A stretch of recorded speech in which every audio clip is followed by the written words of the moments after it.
શું આપણી સંસદ ધારે તેવો કાયદો બનાવી શકે? શું આપણી સંસદ કાયદામાં ફેરફાર કરી અને આખો કાયદો ફેરવી શકે? શું આપણી સંસદ બંધારણમાં ફેરફાર કરી અને નાગરિકોના મૂળભૂત હકો છીનવી શકે?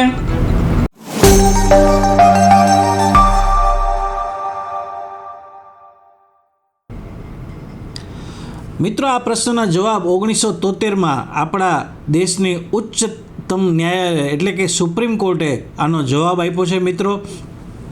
મિત્રો આજે આપણે વાત કરવા જઈ રહ્યા છીએ નામદાર સુપ્રીમ કોર્ટે 1973માં જે 13 જજોની બેચે ચુકાદો આપ્યો, જે ચુકાદો છે કેશવાનંદ ભારતી કેસ.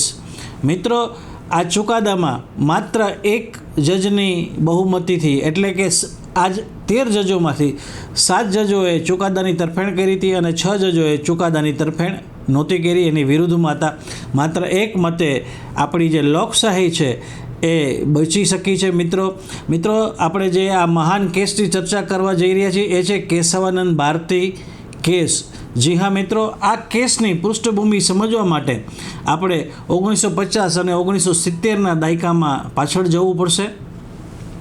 મિત્રો, આ વખતે એ સમયમાં ઇન્દિરા ગાંધીની જે સરકાર હતી એ સરકારે એવું કરવા માગતી હતી કે જે જમીનદારો હતા, જે લોકો પાસે સમગ્ર ભારતમાં એવા જમીનદારો અને એવા મઠો કે એવા ટ્રસ્ટો હતા જેની પાસે હજારો એકર જમીન હતી, આ જમીન છે એ સરકાર પોતાના હસ્તગત કરી લઈ અને જમીન છે એ ગરીબોમાં વેચવા માગતી હતી, જેથી કરીને સમાજમાં જે લોકો ખેતી વિહોણા છે, જેમની પાસે જમીન ખેતી કરવા નથી, એમને જમીન પ્રોવાઈડ કરાવી શકાય. એના માટે થઈ અને સરકાર છે એ લેન્ડ રિફોર્મ્સના અલગ અલગ કાયદા છે એ અમલમાં મૂકવા જતી હતી. ત્યારે આ કાયદા હેઠળ જ્યારે પણ એ કોઈની જમીન એક્વાયર કરતી ત્યારે એ વ્યક્તિ છે એ કોર્ટમાં તરત આ તમામ બાબતોને પડકારતો, અને જેને કારણે આ જે આપણા બંધારણમાં એક મૂળભૂત અધિકાર છે જે ભારતીય તમામ નાગરિકોને આપવામાં આવે છે એ છે રાઇટ ટુ પ્રોપર્ટી એક્ટ. એટલે ભારતનો કોઈ પણ નાગરિક છે એ ભારતના કોઈ પણ ખૂણે મિલકત લઈ શકે છે, મિલકત છે એ વસાવી શકે છે અને મિલકત ધારણ કરી શકે છે.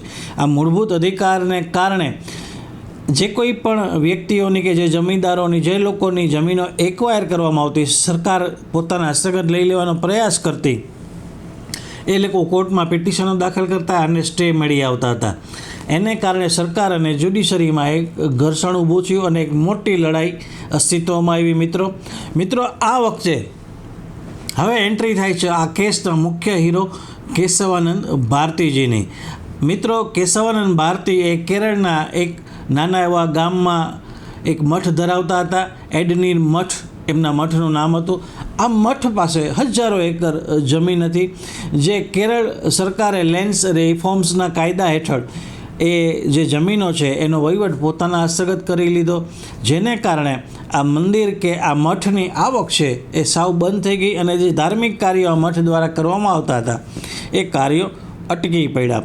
એટલે કેશવાનંદ ભારતીજીએ એ વખતના સિનિયર અને ખૂબ જ પ્રખ્યાત ધારાશાસ્ત્રી નાની પાલખીવાલની સહાયતાથી સુપ્રીમ કોર્ટમાં આ જે સરકારનો નિર્ણય હતો એને પડકાર્યો અને સુપ્રીમ કોર્ટમાં પિટિશન દાખલ કરી.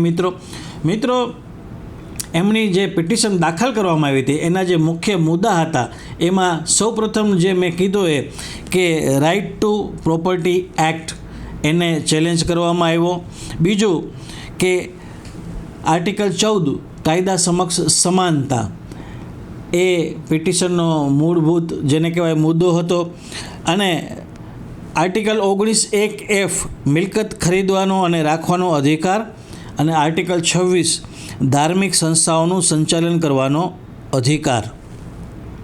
આ 3 જે મુખ્ય મુદ્દા હતા એમની પિટિશનના, જેને કારણે આ પિટિશન દાખલ કરવામાં આવી. અને આ પિટિશન આ 3 આર્ટિકલ 14 કાયદા સમક્ષ સમાનતા, આર્ટિકલ 19(1)(f) મિલકત ખરીદવાનો અને રાખવાનો અધિકાર, અને આર્ટિકલ 26 ધાર્મિક સંસ્થાઓનું સંચાલન કરવાનો અધિકાર. આ મુદ્દાઓને આધારે કેશવાનંદ ભારતીજીએ પોતાનો કેસ છે સુપ્રીમ કોર્ટમાં ફાઇલ કર્યો.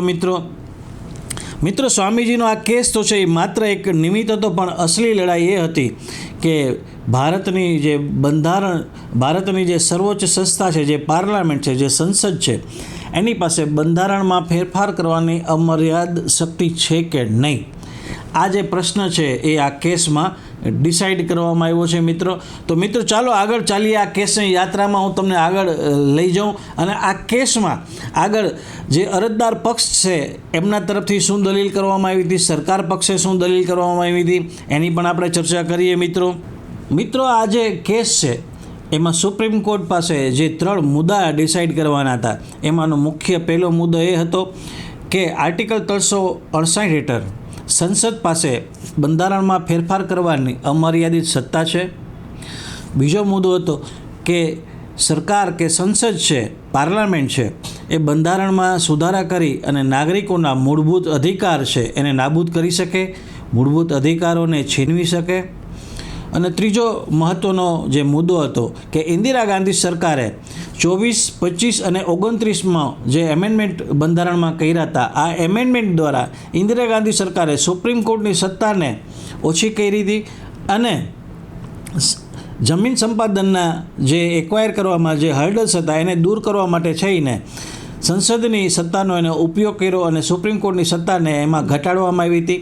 તો આ જે સુધારા કરવામાં આવ્યા છે એની માન્યતા છે એ ચકાસવાનો મુદ્દો છે એ સુપ્રીમ કોર્ટ સમક્ષ આ કેસમાં હતો. એટલે આ 3 મહત્ત્વના મુદ્દા સુપ્રીમ કોર્ટે ડિસાઇડ કરવાના હતા મિત્રો. આ કેસમાં બંને પક્ષે ખૂબ જ જોરદાર દલીલો કરવામાં આવી હતી. એમાં જે કેશવાનંદ ભારતીજીના કેસને રિપ્રેઝેન્ટ કરતા હતા ભારત દેશના દિગ્ગજ વકીલ નાની પાલખીવાલા સાહેબ, અને સામે સરકાર પક્ષે HM શિરવઈ અને નિરેન ડે જેવા ધુરંધર વકીલો હતા. તો જે અરજદાર હતા, જે કેશવાનંદ ભારતી, એમનો જે પક્ષ હતો, એમની જે મુખ્ય દલીલો હતી કે સંસદ છે એ પ્રજાની માલિક નથી. સંસદ છે એને બંધારણમાં સુધારો કરવાનો અધિકાર છે, પણ બંધારણને તોડી પાડવાનો કોઈ પણ અધિકાર નથી. એમેન્ડમેન્ટનો અર્થ છે એ સુધારો કરવાનો અર્થ છે. એમેન્ડમેન્ટનો અર્થ એવો નથી કે કોઈ પણ બંધારણને સાવ તોડી પાડવું ને એની જગ્યાએ નવું બંધારણ લાગુ કરવું. આ એક મુખ્ય દલીલ હતી.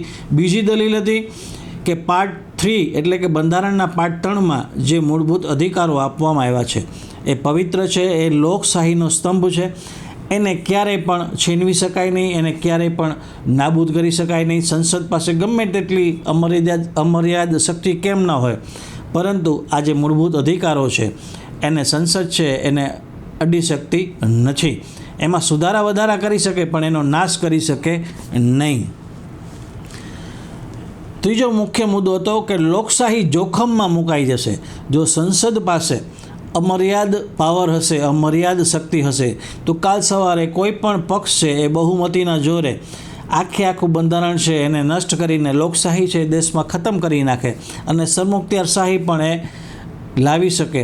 આ જે દહેશત છે એ વ્યક્ત કરવામાં આવી હતી અરજદાર તરફે. તો અરજદારની જે દલીલો હતી, કેશવાનંદ ભારતી તરફથી જે દલીલો કરવામાં આવી હતી નાની પાલખીવાલા સાહેબે, એના મુખ્ય 3 આ મુદ્દા હતા કે સરકાર છે, સંસદ છે એ પ્રજાની માલિક નથી, એ ચૂંટાયેલી સરકાર છે, એ પ્રજાનું પ્રતિનિધિત્વ માત્ર કરે છે. એટલે બંધારણના માળખામાં એ સુધારો કરી શકે, પરંતુ એને નષ્ટ કરી અને એની જગ્યાએ નવું બંધારણ લાવી શકે નહીં. બીજું કે એમેન્ડમેન્ટનો અર્થ છે એ સુધારો કરવાનો પૂરતો મર્યાદિત છે, એમાં સુધારો કરી શકાય પરંતુ એને નષ્ટ કરી શકાય નહીં. કોઈ પણ બંધારણીય જે કંઈ પણ આર્ટિકલ્સ છે એમાં મૂળભૂત અધિકારો છે એને ખાસ કરીને એમાં કોઈ ચેન્જીસ કરી શકાય નહીં. બીજું કે પાર્ટ 3માં જે મૂળભૂત અધિકારો આપવામાં આવ્યા છે, ફંડામેન્ટલ રાઇટ્સ આપવામાં આવ્યા છે, એને કોઈ પણ ભોગે કોઈ પણ સંસદ છે એને છીનવી શકતી નથી, એને નાબૂદ કરી શકતી નથી. અને જો આટલી મર્યાદ શક્તિ સંસદને આપી દેવામાં આવશે તો લોકશાહી છે જોખમમાં મુકાઈ જશે. કાલ સવારે કોઈ પણ બહુમતી ધરાવતો પક્ષ છે એ બંધારણના મેઇન સ્ટ્રક્ચરમાં ફેરફાર કરી અને લોકશાહી ખતમ કરી શકે, આવી દહેશત વ્યક્ત કરવામાં આવી હતી. જ્યારે સામે પક્ષે સરકાર તરફથી જે દલીલો કરવામાં આવી હતી એમાં મુખ્ય દલીલ એવી હતી કે સંસદ છે સર્વોચ્ચ છે, સંસદ એ દેશની જનતાનું પ્રતિનિધિત્વ કરે છે, તેથી જનતાની ભલાઈ અને સામાજિક સમાનતા સોશિયલ જસ્ટિસ માટે સંસદ છે બંધારણના કોઈ પણ ભાગમાં ફેરફાર કરી શકે છે. બીજું હતું આર્ટિકલ 368માં કોઈ મર્યાદા નથી. બંધારણમાં ક્યાંય એવું નથી લખ્યું કે સંસદ અમુક ભાગોમાં સુધારો કરી શકતી નથી. તેથી કોર્ટે સંસદના હાથ છે એ બાંધવા જોઈએ નહીં. ગરીબોનો વિકાસ અટકે છે. જો કોર્ટ વારંવાર જમીન સુધારણા કાયદાઓ રદ કરશે તો દેશમાંથી ગરીબો અને અસમાનતા ક્યારેય દૂર નહીં થઈ શકે. આ સરકાર તરફથી દલીલો કરવામાં આવી હતી. એટલે આ બંને પક્ષોની જે ખૂબ જ જોરદાર દલીલો થઈ મિત્રો, અને 68 દિવસ સુધી આ કેસની દલીલો છે સુપ્રીમ કોર્ટે સાંભળી હતી 13 જજોની બેચે. મિત્રો હવે આવે છે આ કેસનો ક્લાઇમેક્સ. બંને પક્ષની દલીલો પૂરી થઈ અને 68 દિવસ સુધી મેરેથોન દલીલ જેને કહેવાય 68 ડેઝ આ આર્ગ્યુમેન્ટો કોર્ટમાં ચાલી અને 13 જજોની બેચે આ દલીલો સાંભળી અને ત્યારબાદ 13 જજોએ આ ચુકાદો આપ્યો. એમાં 7 જજોએ જે ચુકાદાની તરફેણ કરી અને 6 જજો છે એ ચુકાદાની વિરુદ્ધ હતા. એટલે 7 જજોએ જે તરફેણ કરી એમાં જે મુખ્ય બાબતો એવી હતી કે આર્ટિકલ 368 હેઠળ સરકારને એટલે કે સંસદને બંધારણમાં એમેન્ડમેન્ટ કરવાનો, સુધારો કરવાની સત્તા છે. કોઈ પણ જગ્યાએ સુધારો કરી શકે, મૂળભૂત અધિકારોમાં પણ સુધારો કરી શકે, પરંતુ આ સત્તા છે એ અમર્યાદિત નથી. એ સુધારો કરી શકે છે પણ એ બંધારણને નષ્ટ કરી શકતી નથી. અહીં છે એ બેઝિક સ્ટ્રક્ચર ઓફ ડોક્ટ્રીન છે, એનો સિદ્ધાંત કે એનો પ્રિન્સિપલ છે એ સુપ્રીમ કોર્ટે લેટ ડાઉન કર્યો મિત્રો. બેઝિક સ્ટ્રક્ચર ડોક્ટ્રીન એટલે કે સુપ્રીમ કોર્ટે નાની પાલખીવાલા સાહેબની જે દલીલ હતી એનો પણ સ્વીકાર કર્યો. એટલે સુપ્રીમ કોર્ટે સરકાર અને પ્રજા બંને વચ્ચે સંતુલન જાળવવાનો પ્રયાસ કર્યો આ ચુકાદામાં, અને નાની પાલખીવાલ સાહેબની દલીલને ગ્રાહ્ય રાખી અને કોર્ટે એવું કીધું કે સરકારની જે સત્તા છે એ અમર્યાદિત સત્તા નથી, મર્યાદિત સત્તા છે. એ બેઝિક સ્ટ્રક્ચર જે છે, મૂળભૂત ઢાંચો જે છે બંધારણનો, એને સરકાર નષ્ટ કરી શકતી નથી.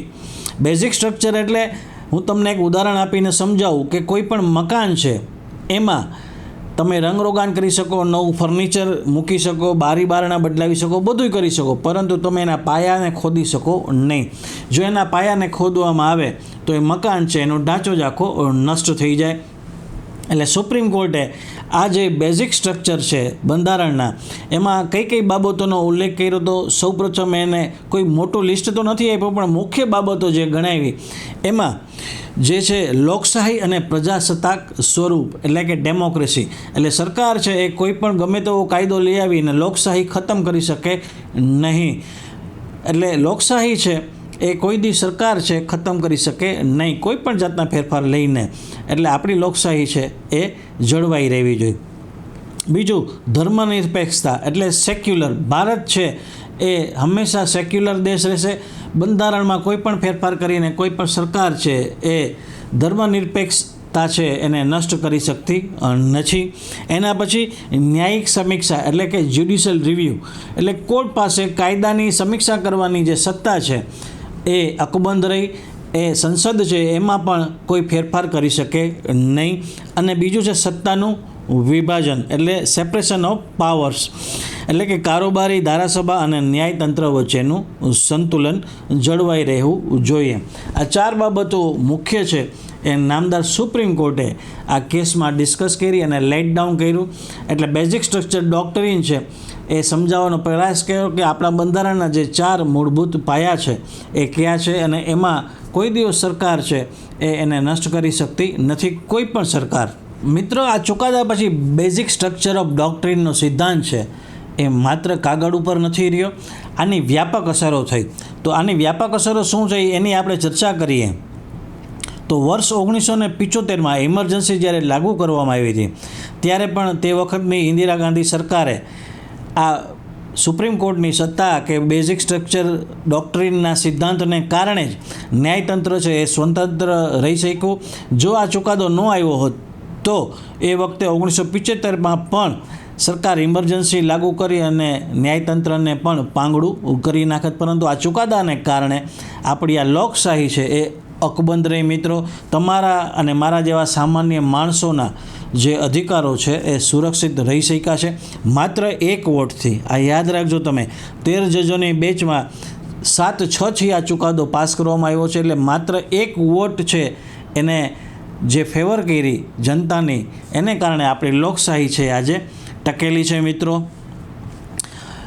મિત્રો આ ચુકાદા પછી એ સાબિત થઈ ગયું કે કોઈ પણ સરકાર હોય, ગમે તેટલી બહુમતી ધરાવતી હોય, પરંતુ એ બંધારણથી ઉપર નથી. સૌથી ઉપર છે, સર્વોચ્ચ છે એ બંધારણ છે, રૂલ ઓફ લો. મિત્રો, જો તમે લો સ્ટુડન્ટ છો અથવા તો વકીલાતની પ્રેક્ટિસ કરો છો તો આ ચુકાદામાં તમારે એક વસ્તુ કે એક બાબત છે એ યાદ રાખવા જેવી છે. એ મુખ્ય બાબત છે રેશિયો ડિસાઇડ જે આ ચુકાદામાં કરવામાં આવ્યો. ચુકાદાનો મુખ્ય આધાર એ છે કે સંસદ એટલે કે પાર્લામેન્ટ પાસે, સરકાર પાસે બંધારણમાં એમેન્ડમેન્ટ કરવાની એટલે સુધારો કરવાની શક્તિ છે, પણ આ શક્તિ છે એ અમર્યાદિત શક્તિ નથી.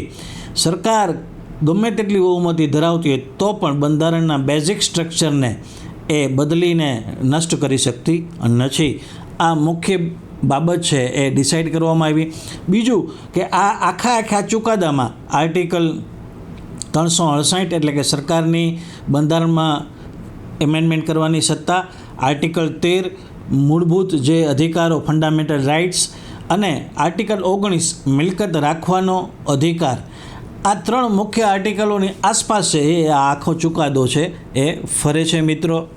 મિત્રો, સ્વામી કેશવાનંદ ભારતીજી પોતાની જમીન તો બચાવી શક્યા નહીં, પરંતુ આ એક ચુકાદાને કારણે આપણી લોકશાહી કે આપણું બંધારણ છે એ બચી ગયું એવું કહીએ તો પણ એ નાની વાત નથી. કારણ કે આ બંધારણીય આ ચુકાદાને કારણે જ આપણી લોકશાહી છે એ ટકી શકી છે. મિત્રો, અને આ ચુકાદાને કારણે જ એ સાબિત થાય છે કે કોઈ પણ સરકાર છે ગમે તેટલી બહુમતી ધરાવતી હોય તો પણ એ બંધારણથી ઉપર નથી. બંધારણ છે એ સર્વોચ્ચ છે. એટલે જ આ ચુકાદાને ભારતના ઇતિહાસનો મહાન ચુકાદો ગણવામાં આવે છે. મિત્રો, તો લેન્ડમાર્ક જજમેન્ટની સિરીઝનો આજે આ પ્રથમ એપિસોડ હતો. તો આ તમને કેવો લાગ્યો કોમેન્ટ બોક્સમાં જરૂર જણાવજો. અને આ બેઝિક સ્ટ્રક્ચર ડોક્ટ્રીન એટલે કે બંધારણનો મૂળભૂત જે સ્ટ્રક્ચર છે, જે પાયો છે, એ તમને સમજાયો કે નહીં એ પણ કોમેન્ટ બોક્સમાં જરૂર લખજો. ફરી પાછો એપિસોડ 2માં આપણે નવા ઐતિહાસિક ચુકાદાની ચર્ચા કરીશું અને જલ્દીથી આપણે મળીશું. ત્યાં સુધી મને રજા આપશો. પોતાનું ખૂબ જ ધ્યાન રાખજો. Take care. જય હિન્દ. જય ગરવી ગુજરાત. કાયદાની વાતો સાથે જોડાયેલા રહો, કાયદાના જાણકાર બનો. અને તમને આ વિડીયો ઉપયોગી લાગ્યો હોય, માહિતીસભર લાગ્યો હોય તો તમારા ગ્રુપમાં જરૂર શેર કરજો. આ ચેનલને સબસ્ક્રાઈબ અને લાઇક કરવાનું ભૂલશો નહીં. Thank you. આવી જ રસપ્રદ અને ઉપયોગી માહિતી માટે કાયદાની વાતો સાથે જોડાયેલા રહો.